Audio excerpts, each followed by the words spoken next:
Good morning, नमस्कार। स्वागत है आपका हमारे चैनल जीएस स्टडी 94 में और दोस्तों में यश। तो दोस्तों, आज के बाद वीडियो डेली रूटीन में रहेगा। अब कभी भी आपको शिकायत का मौका नहीं दिया जाएगा, ठीक है। अब डेली अपलोड करेंगे हम वीडियो।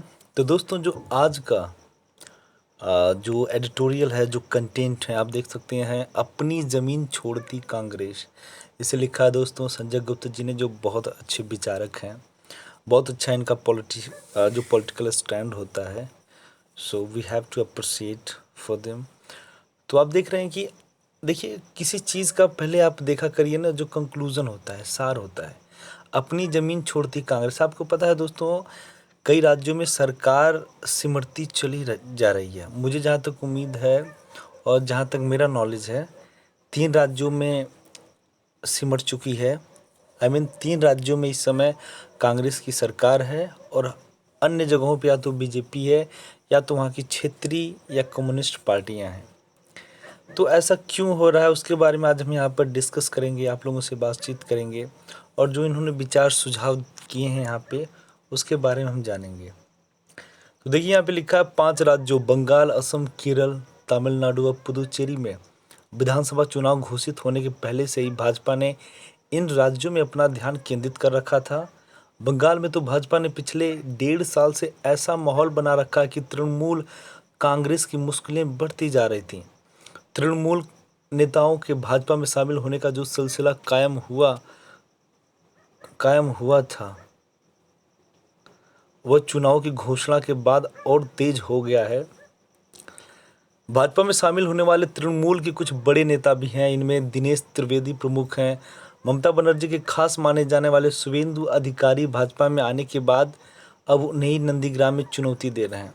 तो दोस्तों, इसके पीछे आखिर क्या कंस्पिरेसी है या फिर क्या उद्देश्य है, ठीक है, कि ज़्यादातर राज्यों में वहाँ की जो क्षेत्रीय राजनीतिक पार्टियाँ वो बीजेपी के साथ अलायंस कर रही हैं, उनसे जुड़ रही हैं। ऐसा क्यों है?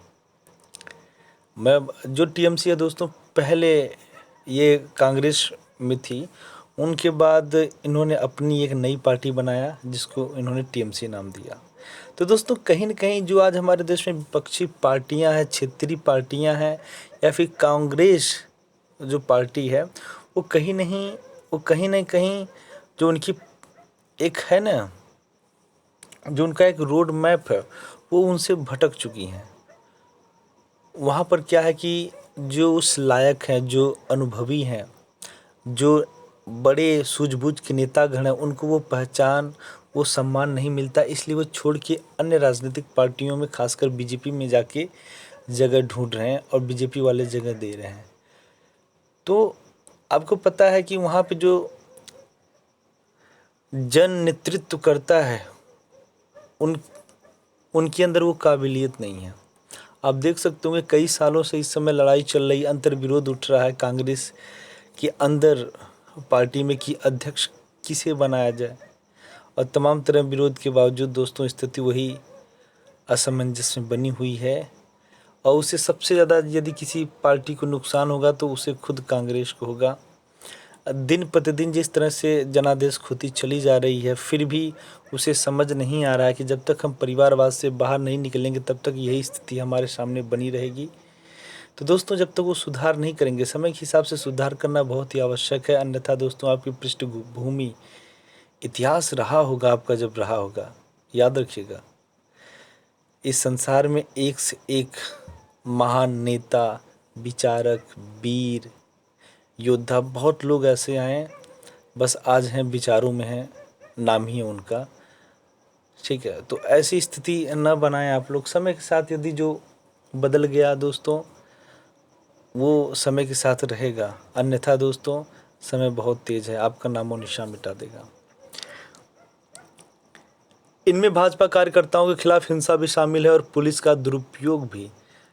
कहने का मतलब है दोस्तों, अब भाजपा के कार्यकर्ताओं के खिलाफ तमाम तरह के एलिगेशंस लगाए जा रहे हैं कि जो भाजपा के कार्यकर्ता हैं वो उनका आपा खो जा रहा है, वो किस प्रकार से हिंसक हो जा रहा है, हिंसक गतिविधियों में उनकी इन्वॉल्वमेंट है कई जगहों पे। आपने देखा होगा कि दीदी जी के ऊपर 4-5 लोगों ने, जिन्हें आप अज्ञात की श्रेणी में डाल सकते हैं, इनके ऊपर अटैक करते हैं। उसके बाद उनकी जो हालत है आप देख सकते हैं, व्हील चेयर पर इस समय वो हैं। तो कुछ भी हो सकता है दोस्तों, इस समय चुनाव हो उनके राज्य में, तो वो सहानुभूति के चक्कर में भी तो वोट बैंक ले सकती हैं। जो भी हो उसके पीछे की जो कंस्पिरेसी हो, जो थियरी हो, अब तो दीदी जी को ही पता होगा। और ऐसा आरोप लगाया जा रहा है कि जो पुलिस है उसके माध्यम से किस प्रकार से डिमोरलाइज किया जा रहा है, किस प्रकार से सुशासन को कुशासन में तब्दील किया जा रहा है, ऐसा आरोप लगाया जा रहा है बीजेपी के कार्यकर्ताओं, पुलिस वालों के ऊपर। साथ इसी कारण चुनाव आयोग ने राज्य के पुलिस प्रमुख को हटा दिया।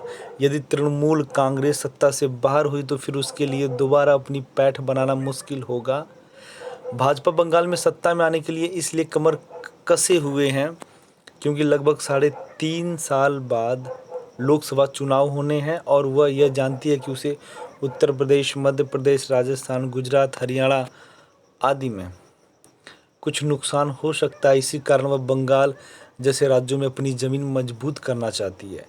यह तभी संभव है जब वो वहाँ सत्ता हासिल करे। वह इसी कोशिश में है, लेकिन कांग्रेस यहाँ सत्ता की दौड़ में ही नहीं दिख रही है। तो आप देख सकते हैं कि अब जिन राज्यों में भी चुनाव हो रहा है, या तो वहाँ की क्षेत्रीय राजनीतिक पार्टियाँ हावी हैं, या तो फिर अगर कोई टक्कर की बात है किसी राजनीतिक पार्टी में तो है दोस्तों बीजेपी। मैं इस तरह यदि बातों को बता रहा हूँ, चीज़ों को रख रहा हूँ आप लोगों के सामने, तो इसका मतलब नहीं मैं बहुत बड़ा समर्थक हूँ। देखिए, जब आप सिविल की तैयारी करते हो, specially when I talk about union public service commission, तो आपको मतलब बायस नहीं होना पड़ेगा, नहीं रहना पड़ेगा, अन्यथा दोस्तों सारी चीज़ें ख़राब हो जाएंगी। आप एक स्टूडेंट हैं, आगे जाके आप जुडिशरी सेक्टर में जा सकते हैं, ब्यूरोक्रेट्स बन सकते हैं। तो उसमें क्या है, जो आपके विचार होंगे वो निष्पक्ष हों, ठीक है, सही और गलत पे आप अपनी बात रखेंगे। खुद का क्या विचार है व्यक्तिगत नहीं होना चाहिए दोस्तों, वो देश के संदर्भ में हो, समाज के संदर्भ में हो, राजनीति के संदर्भ में हो। ये नहीं कि पर्सनल आपका हित है कि नहीं हमको ये नहीं मिला तो वो नहीं मिला, नहीं, सामूहिक उद्देश्य उससे जुड़ा हो दोस्तों। बंगाल में 2019 के लोकसभा चुनाव में भाजपा ने 18 सीटें हासिल की थीं। यह अप्रत्याशित जीत थी। इस जीत ने भाजपा का मनोबल बढ़ाया। ममता 10 सालों से मुख्यमंत्री हैं, लेकिन उनके लिए तीसरी बार सत्ता हासिल करना आसान नहीं है, क्योंकि सत्ता विरोधी रुझान मजबूत होता दिखता है। भारत ने अपने चुनाव अभियान को प्रधानमंत्री मोदी की छवि और केंद्र सरकार के कामकाज पर केंद्रित किया हुआ है। इसके जवाब में तृणमूल के पास जनता को आकर्षित करने के लिए कुछ खास नहीं है। पिछले 10 वर्षों में बंगाल की हालत में कोई खास परिवर्तन देखने को नहीं मिला है। तो एक चीज़ और भी आपको यहाँ पर गौर करना पड़ेगा कि आज हमारे देश में जो विपक्षी और क्षेत्रीय राजनीतिक पार्टियां हैं वो इतनी अंधी हो चुकी हैं, जैसे लगता है कि जो उनके पास कोई they don't have any sufficient reason to protest. मतलब उनके पास कोई ऐसा रीज़न नहीं कि वो क्रिटिसाइज़ कर सके, प्रोटेस्ट कर सके। वो बल्कि क्या करती हैं, यदि कोई व्यक्ति ऐसा काम कर रहा है तो वहाँ पे घी डालने का काम करेंगे। उससे उनको कोई फ़ायदा नहीं, ठीक है, उससे उनसे कोई मतलब नहीं। फ़ायदा बस इस बात का है तो भारत जैसा देश अस्थिर हो जाएगा, विकास की राह से भटक जाएगा। ये सारी चीज़ें उनका बस जो उद्देश्य यही पाले हुए हैं, उन्हें क्या मतलब। वो एक बार भी नहीं सोचते कि यदि सही दिशाओं पे, सही बातों पे विधानसभा या संसद में डिस्कस नहीं होगा तो हमारे देश का जो गरीब है, मजदूर है, किसान है, शोषित है, वो कहाँ जाएगा। बहुत पैसा खर्च होता है एक दिन के सदन की कार्रवाई पर, विधानसभा की कार्रवाई पर ये लोग आपस में एक दूसरे के ऊपर जिस तरह से व्यक्तिगत कटाक्ष, व्यक्तिगत आरोप प्रत्यारोप का सिलसिला जारी करके समय गंवा देते हैं, सोचना चाहिए। ममता सरकार ने केंद्र की योजनाओं को अपने यहाँ लागू न करने का जो काम किया, उसकी सफाई में उसके पास कहने के लिए कुछ नहीं है। अब सोचिए, सेंट्रल गवर्नमेंट, केंद्र सरकार के द्वारा जो राज्यों को सब्सिडी दी जाती है, जो योजनाओं का लाभ दिया जाता है कि हमारी तरफ से लीजिए, अपने राज्यों में जो लोग उस दायरे में आते हैं उनको आप दीजिए, चाहे वो उज्ज्वला योजना हो, चाहे आयुष्मान हो, ठीक है, ऐसी तमाम तरह की योजनाएं हैं चाहे शौचालय योजना हो, वो ये नहीं चाहते हैं। बंगाल के जो सीएम हैं दीदी जी ममता जी हैं, वो नहीं चाहते कि नहीं इसका क्रेडिट, इसका श्रेय सेंट्रल गवर्नमेंट के लोगों को मिले, स्पेशली अमित शाह, राजनाथ सिंह, मोदी जी को मिले।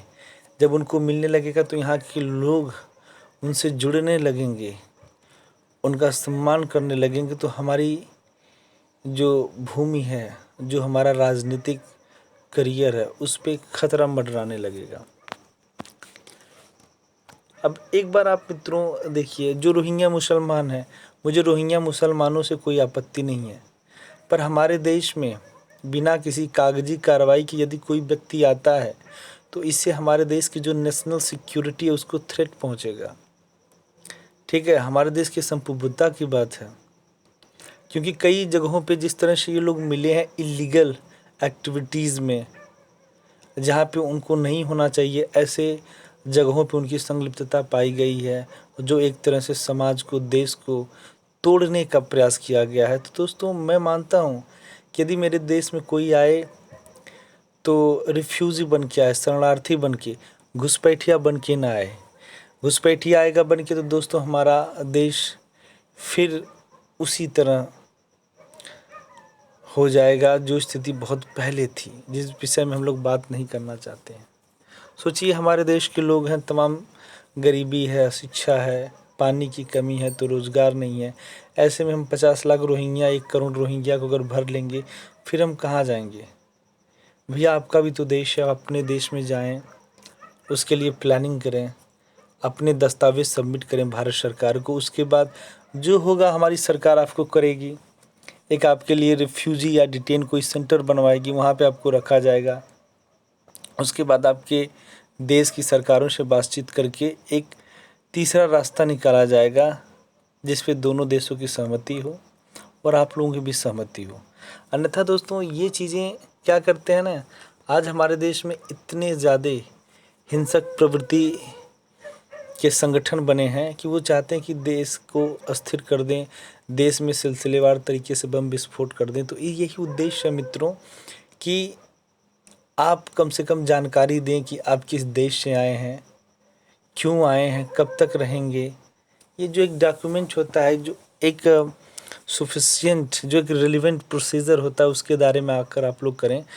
और इनका क्या कहना था कि भैया CAA हम अपने राज्य में इम्प्लीमेंट नहीं करने देंगे, भैया NRC NPR जैसी चीज़ें हम नहीं मानते।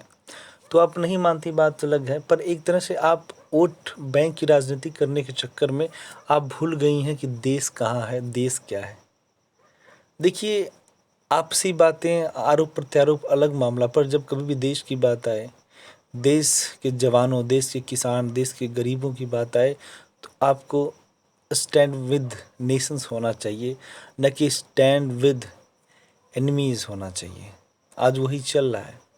सोचिए, यदि हमारे देश में आप हमारे देश के प्राइम मिनिस्टर को गाली देते हैं, तो इसका जो है इम्पैक्ट हमारे शत्रु देश पे क्या पड़ेगा। वो तो बहुत खुश होंगे ना कि इस तरह से लोग वहाँ के मोदी जी को संबोधित करते हैं, माँ बहन की गालियाँ देते हैं, और ऐसे तमाम तरह के वीडियोज़ वायरल हुए हैं जिस तरह से लोग गालियाँ दे रहे हैं। ये आपने देखा होगा कि जिस तरह से दीदी जी ने मंचों के माध्यम से उनको कौन कौन सा असुर बना दी, ये अपने आप में कहीं न कहीं शब्दों की गरिमा को नीचा दिखाने का कार्य किया जा रहा है। वही ममता सरकार ने मुस्लिम तुष्टीकरण की जो रणनीति अपना रखी थी, वह इस बार काम आने वाली नहीं है। शायद इसलिए ममता ने हिंदुओं को रिझाने के लिए चंडी का पाठ किया, तो मुसलमानों को संदेश देने के लिए मस्जिद भी गई। अब सोचिए, मुस्लिम वोट पाने के लिए, देखिए हमारे देश में यदि सहिष्णुता है, भाईचारा है, तो आप ये भूल जाइए कि सामने वाला बंदा किस रिलीजन का है, क्योंकि वह स्वतंत्र है। उसे संविधान के द्वारा अधिकार दिया गया है कि आप किसी भी धर्म को अपना सकते हैं। राज्य सरकार या भारत सरकार किसी प्रकार का दखलंदाजी नहीं करेगा, हाँ, जब तक कि दूसरे व्यक्ति आपके कृत्य कर्म कांडों से आहत न हो। तो दोस्तों, वोट पाने के चक्कर में आप मस्जिद में जाकर नमाज पढ़ रही हैं, चलिए आपका व्यक्तिगत मामला है, पर जब सार्वजनिक मंचों से जाके आप मुसलमानों के लिए जो बातें कहती हैं, ठीक है, जो योजनाओं की बात करती हैं, तो वहाँ पे देखिए हिंदू भी जुड़े हुए हैं। राजनीति ऐसी करिए जो बैलेंस बैलेंस में हो, एक संतुलन पैदा करे, न कि असंतुलन। आपको पता है यूपी में से सपा सपा ने बहुत अच्छा काम किया था। मेरा मानना है, और जो लोग उत्तर प्रदेश में निवास करें उनसे जाके आप पूछ लीजिएगा, यदि उत्तर प्रदेश में विकास हुआ है, यहाँ के लोगों को रोज़गार मिला है, यहाँ के लोगों ने उन्नति की है, तो सबसे बड़ा जो योगदान है, जो श्रेय जाता है, वो है दोस्तों सपा सरकार और बसपा सरकार। क्योंकि इन्हीं दो राजनीतिक पार्टियों ने सबसे लंबे समय तक शासन किया, और जो भी निर्माण हुआ है, जो भी कंपनियां बैठी हैं, इन्हीं के सहयोग और श्रेय से बैठा है। ठीक है दोस्तों, और सपा सरकार इसलिए बाहर होगी क्योंकि वो इम्पीचमेंट कर रही थी। मैं उसका भी विरोध करता हूँ, यदि कोई भी राजनीतिक पार्टी हो और वो मात्र हिंदुओं का ही पक्ष ले, हिंदुओं की पक्षधर हो, तो वो भी समाज और देश के लिए खतरा पैदा कर सकती है, क्योंकि वो असंतुलन पैदा कर रही है। ठीक उसी तरह दोस्तों, जिस तरह से प्रिविलेज दिया गया सपा सरकार के द्वारा मुसलमानों को, ये गलत नहीं है। ये समाज कहीं न कहीं इस चीज़ को पचा नहीं पाया, इसलिए ऐसा इनका हाल हुआ। अपने देश की विडंबना यही कि औसत मतदाता जात पात और मजहब के आधार पर वोट देता है। इसके चलते कई बार सरकार के कामों के बजाय अन्य कारणों के आधार पर मतदान होता है। ममता की मुस्लिम तुष्टीकरण के जवाब में भाजपा हिंदू मतों के ध्रुवीकरण के लिए जय श्री राम नारे का इस्तेमाल कर रही है। इससे दबाव में आई ममता खुद को हिंदू दिखाने में लगी हुई हैं। अब आप देखिए, मैं ये इस चीज़ को भी गलत मानता हूँ कि आप धार्मिक शब्दों के आधार पर यदि वोट बैंक की राजनीति करें, तो ये भी गलत है। आज लोग अपने आप को हिंदू और मुस्लिम बताने के चक्कर में जिस तरह से देश की गरिमा, देश की अस्मिता को संकट में डाल दी हैं, इससे देश कहीं न कहीं खंडित हो रहा है। देश में दो धर्मों के बीच वैमनस्य उत्पन्न हो रहा है, और इसका सबसे बड़ा जो कारण है, जो श्रेय जाता है, वो है दोस्तों, आपको पता है कौन है? ये राजनीतिक पार्टियां ही हैं। अन्यथा दोस्तों, कहीं भी हिंदू मुस्लिम में झगड़ा नहीं होता। जब कहीं भी हिंदू मुस्लिम राइट हुआ, तो वहाँ पे पहले आप देखिएगा कि कहीं ना कहीं कोई राजनीतिक पृष्ठभूमि का व्यक्ति इनके धर्म पे किसी का कटाक्ष करता है, उसके बाद हिंदू मुस्लिम राइट होता है। अन्य दलों, विशेष रूप से कांग्रेस और वाम दल बातों से सेकुलरिज्म भी कर रहे हैं, लेकिन उन्होंने कट्टरपंथी मौलाना एवं फुरफुरा शरीफ दरगाह के पीरजादा अब्बास सिद्दीकी के इंडियन सेकुलर फ्रंट से गठबंधन कर रखा है। एक चीज़ आपने देखा होगा कि 2-3 दिन पहले जो तमाम तरह के मदरसा हैं, जो बड़े बड़े मौलवी हैं, जो ठेकेदार हैं इस्लाम के, जो बताते हैं कि कुरान में क्या लिखा है क्या नहीं लिखा है, उन्होंने एक फतवा जारी किया है पूरे देश के मुसलमानों के लिए कि अब जो शादियां होती हैं, आपने देखा होगा कि जो आजकल मुसलमान भाई लोग हैं, वो भी, मैं नहीं कहता हूँ कि हिंदू रीति रिवाज के माध्यम से शादी कर रहे, नहीं, देखिए वो थोड़ा सा एक्सपेंड कर दिए हैं।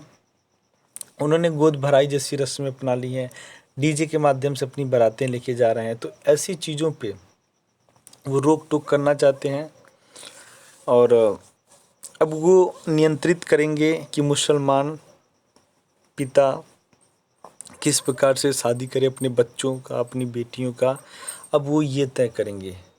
और वो हर कह सकते हैं गली मोहल्ले में नुक्कड़ पे 10-10 लड़कों का ग्रुप बनाएंगे। उसके बाद यदि कोई ऐसा करता है तो वहाँ पे वो भेजेंगे। तो कहीं न कहीं हिंसा की प्रवृत्ति की तरफ ये झुकाव कर रहे हैं, और जो मुस्लिम बच्चे हैं उनको फिर से कहीं न कहीं यूटिलाइज़ करने का प्रयास किया जा रहा है। असम में कांग्रेस ने सांप्रदायिक छवि वाले बदरुद्दीन अजमल से समझौता किया है। सेकुलरिज्म के नाम पर इस तरह की राजनीति से आम हिंदू समाज अजीज आ गया है। इसे राजनीतिक दल भी समझ रहे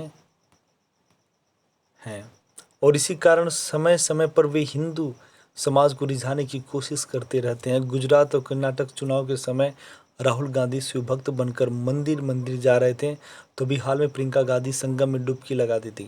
तो देख सकते हैं कि हर एक व्यक्ति आजकल ये प्रयास कर रहा है कि हमें कोई कहे कि भैया ये तो कट्टर हिंदू है, भैया ये तो बहुत ही ईश्वर के नज़दीक हैं, ये तो इनके अंदर बहुत ही आस्था है, श्रद्धा है, भाव है ईश्वर को लेकर, हमारे हिंदू धर्म को लेकर।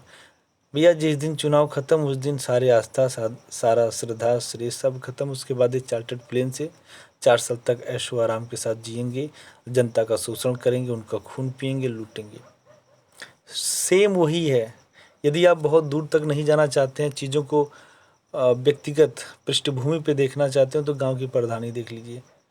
जो व्यक्ति कभी आपसे बात नहीं किया होगा वो आपके पैर पे गिरता है। क्यों? क्योंकि उसे पता है अगर 10 दिन में पैर पे गिर लिया ना, उसके बाद 5 साल तो मुझे लूटना इन्हीं लोगों को, चूस जाना है।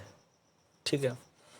मतदाताओं को ऐसे तौर तरीकों को अहमियत नहीं देनी चाहिए। उनकी कसौटी तो यही होनी चाहिए कि प्रदेश और देश के विकास के लिए कौन दल सही काम कर रहा है। मतदाता चाहे जिस दल को प्राथमिकता दे, वे इसकी अनदेखी नहीं कर सकते कि मोदी सरकार ने विकास के मोर्चे पर बहुत कुछ कर दिखाया है। विकास के साथ जन कल्याण की मोदी सरकार की तमाम योजनाएं असरकारी थीं, दिखती हैं। कोविड महामारी के दौरान जब दुनिया की अर्थव्यवस्था पटरी से उतर गई थी, तब भारतीय अर्थव्यवस्था को भी खास नुकसान पहुंचा।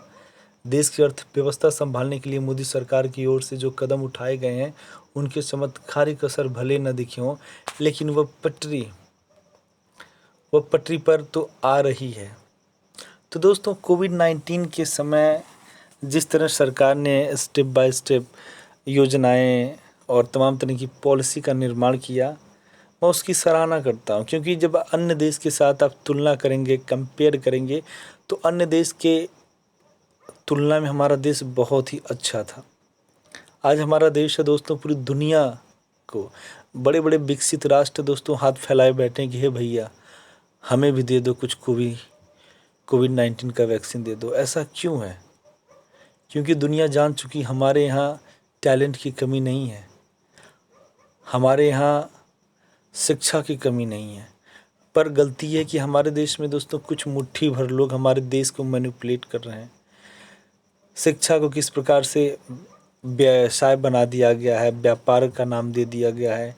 एक गरीब मजदूर इंसान जो अपने बच्चे को बड़ी पढ़ाई, बड़ी डिग्री नहीं दिला सकता, क्योंकि भले कोविड-19 आ जाए, भले सब लोग मर जाएं, पर दोस्तों 1 लाख से कम फीस नहीं होगी डी फार्मा की, बी फार्मा की, एन.एम का, जी.एन.एम का।